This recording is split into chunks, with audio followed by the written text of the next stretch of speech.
Hi friends, జీవితంలో బాల్యం అనేది ఒకసారి వస్తుంది. మరి పెద్దవారు అయ్యాక మనం వెనక్కి తిరిగి చూసుకుంటే మనకి బాల్యంలో ఎన్నో సంతోషాలు, ఎన్నో ఆనందాలు, అలాగే మన మనసుకు నచ్చే ఎంతో సంతోషకరమైన కార్టూన్ ఒకటి ఉందని మీకు గుర్తుందా? దాని పేరే టామ్ అండ్ జెర్రీ. దీన్ని ఇష్టపడని వ్యక్తి అంటూ ఉండరు. మరి ఈ స్టోరీ ఎలా మొదలయ్యింది? మరి దీన్ని క్రియేట్ చేసిన క్రియేటర్స్ ఎవరు? దీన్ని ఆగిపోవడానికి గల కారణాలు ఏంటో కూడా తెలుసుకుందాం. అయితే ఈ షోని మీరు చూసినట్లయితే ఒక లైక్ చేయండి. ఇది మీకు ఇష్టమైనట్టయితే ఒక కామెంట్ చేయండి. The untold story of Tom and Jerry. దీన్ని క్రియేట్ చేసిన క్రియేటర్స్ పేరు విలియం హెన్నా, జోసెఫ్ బార్బెరా.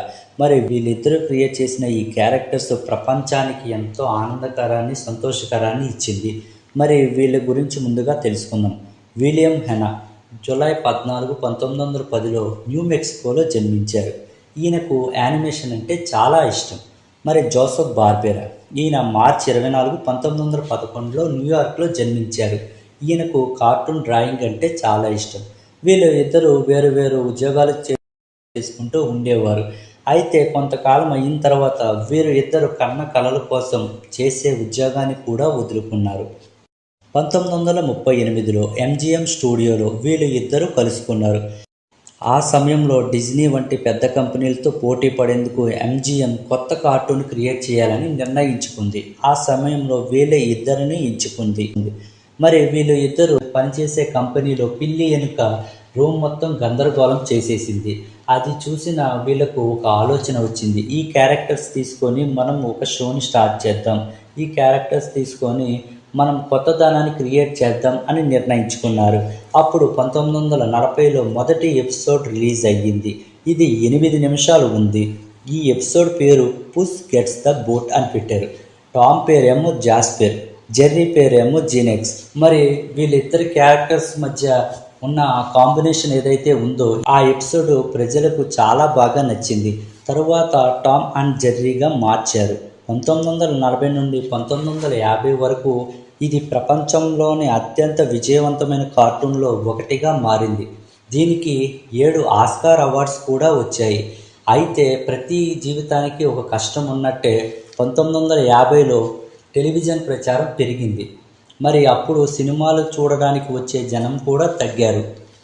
దాంతో ఎంజిఎం ఖర్చులు తగ్గించింది. 1957లో యానిమేషన్ ఆపేశారు. దాంతో టామ్ అండ్ జెర్రీ కూడా కొంతకాలం ఆగిపోయింది. ఇది ప్రజలకు చాలా బాధ కలిగించింది. అయితే 1975లో టీవీలో ఈ షోని ప్రారంభించాలని నిర్ణయించుకున్నారు.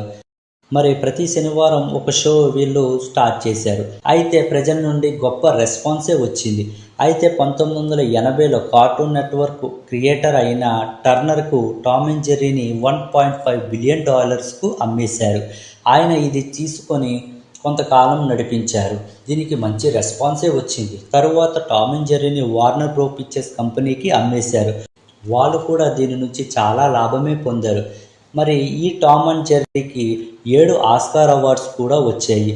ఇది ప్రపంచంలోని అత్యంత విజయవంతమైన కార్టూన్లో ఒకటిగా నిలిచింది. మరి టామ్ అండ్ జెర్రీ షోలో మాటలు లేకపోవచ్చు, కానీ ప్రతి మనిషికి నచ్చేలాగా, ప్రతి హృదయాన్ని టచ్ అయ్యేలాగా క్యారెక్టర్స్ అనేది రూపొందించారు. ఇది మాటలు లేకపోవడం వల్ల ప్రపంచంలో చాలామందికి అర్థమయ్యేలాగా దీన్ని రూపొందించారు. ఈ టామ్ అండ్ జెర్రీ ఒక ఎమోషన్, ఒక ఆనందం, ఒక సంతోషం. బాల్యం నుండి వచ్చిన ప్రతి ఒక్కరూ దీన్ని మర్చిపోలేరు. మీకు నిజంగా దీన్ని గుర్తుంటే గనక ఒక చిన్న లైక్ చేయండి. అలాగే మీకు బాగా ఇష్టమైతే చిన్న కామెంట్ చేయండి. Thank you.